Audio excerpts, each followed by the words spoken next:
જય શ્રી કૃષ્ણ મિત્રો, સ્વાગત છે તમારું મારી યુટ્યુબ ચેનલ શ્રી હરિદર્શનમાં. હું અને મારા કાન્હાજી આપનું હાર્દિક સ્વાગત કરીએ છીએ.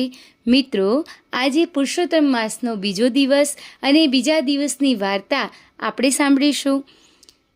ઓમ કૃષ્ણાય વાસુદેવાય હરયે પરમાત્મને પ્રણતઃ ક્લેશનાશાય ગોવિંદાય નમો નમઃ. મિત્રો, બીજા દિવસની વાર્તાની નામ છે વગર દીકરે દીકરો. એક ગામમાં બ્રાહ્મણ અને બ્રાહ્મણી રહેતા હતા. 7 કોઠાર ભરેલા, શરીરે સુખી પણ ઘરમાં છોકરો ન મળે. પુરુષોત્તમ માસ આવ્યો. બ્રાહ્મણ બ્રાહ્મણી તો નિત નદીએ નાહવા જાય, નાહી ધોઈ પૂજન કરે, પણ એમને ખાવા પીવાની ઘણી અડચણ પડે. વહુ હોય તો કેવું, રસોઈ કરીને તો મૂકે ને, એવો એમના મનમાં બધા દાડે વિચાર આવે. પણ વહુ ક્યાંથી લાવે? છોકરો હોય તો વહુ આવે ને. બ્રાહ્મણીએ બ્રાહ્મણને કહ્યું, ગમે તે રીતે વહુ લાવો. બ્રાહ્મણ કહે, વહુ ક્યાંથી લાવું? દીકરો જોઈએ ને. બ્રાહ્મણી કહે, કોઈ પૂછે તો કહેજો કે દીકરો તો કાશીએ ભણવા ગયો છે. બ્રાહ્મણીએ તો ભાતું બનાવી દીધું. બ્રાહ્મણે ખડીઓ ભરીને મહોરો લીધી અને બહારગામ જવા નીકળ્યા. બ્રાહ્મણ પૂછતો એક ગામ બીજું ગામ એમ ચાલ્યો જાય છે. એ ગામમાં બ્રાહ્મણને કુંવારી છોકરીની ભાળ મળી. એ તો તેને ત્યાં ગયો અને કહેવા લાગ્યો, મારે છોકરો કાશીએ ભણવા ગયો છે. પુરુષોત્તમ માસ ઉતરે એટલે આવશે, માટે તમારી દીકરીને મારા દીકરા સાથે પરણાવો. અરે ભાઈ, છોકરા વગર તો છોકરી પરણાવાય, અને કોની સાથે પરણાવું? છોકરીના બાપે કહ્યું, લેખણ સાથે 3 ફેરા ફેરવો, 4થો ફેરો અધૂરો રાખો. છોકરો આવશે ત્યારે ફેરવીશું. છોકરીના બાપે હા ભાણી. નવરંગી ચુંદડી ઓઢી, નવરંગી ચોરી બંધાવી, મંગલ વાજા વાગતા થયા અને છોકરી તો પરણવા બેઠી. છોકરીને લેખણ સાથે 3 ફેરા ફેરવી પરણાવી દીધી. 4થા ફેરે અધૂરો રાખ્યો. બ્રાહ્મણ વહુને લઈને ઘેર આવ્યો. વહુ રોજ રાંધી આપે છે અને બ્રાહ્મણ બ્રાહ્મણી જમીને પરવારી પૂજા કરે છે. એક દિવસ બ્રાહ્મણ બ્રાહ્મણી નદીએ નાહવા ગયા હતા. વહુ રાંધવા માટે પડોશણને ત્યાં દેવતા લેવા ગઈ. વહુએ કહ્યું, કાકી મને દેવતા આપો ને. પડોશણ બોલી, કાકી સી રીતે? સાસુથી તારે વળી વર જ ક્યાં છે? તને તો છેતરીને પરણાવી લાવ્યા છે. એ તો વાંજ્યા છે, એમને વળી છોકરો ક્યાં છે? પાડોશણના બોલ સાંભળીને વહુ મૂંઝાઈ ગઈ. એ તો ઘરે આવીને રડવા બેઠી. રસોઈ કરનારું રોવાને ભાનમાં ભૂલી ગઈ.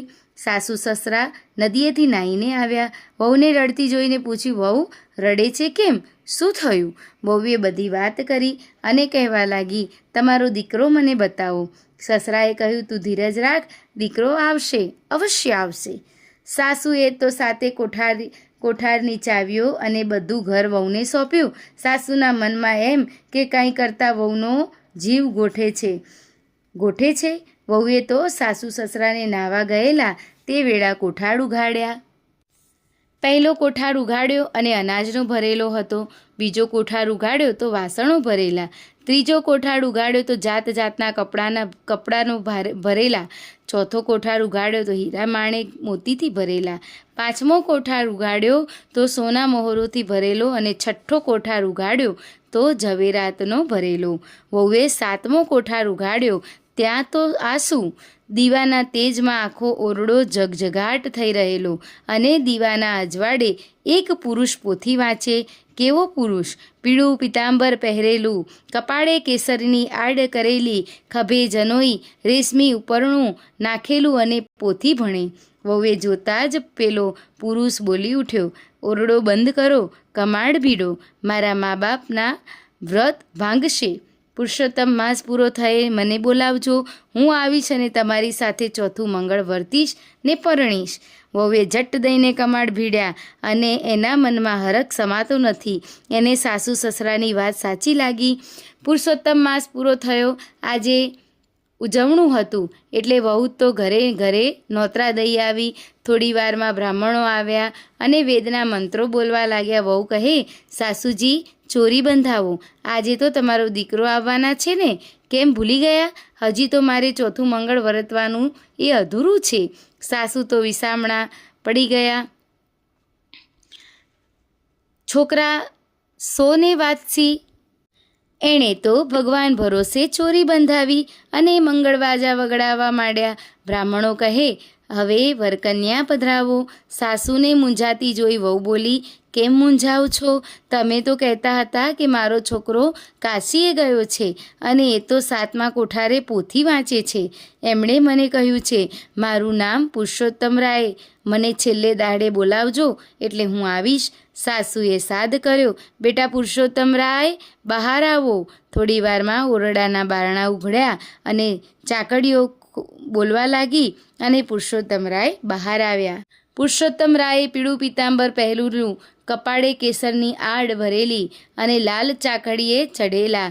બ્રાહ્મણ બ્રાહ્મણી તો પુરુષોત્તમરાયને ભેટી પડ્યા અને તેમને પરણવા બેસાડ્યા. 4થું મંગળ વર્તાયું અને 5મે મંગળે પુરુષોત્તમરાય પરણી ઉઠ્યા. ઘરમાં આનંદ આનંદ થઈ રહ્યો. જય પુરુષોત્તમરાય, જેવા બ્રાહ્મણ અને બ્રાહ્મણીને તમે ફળ્યા એવા સૌને ફળજો.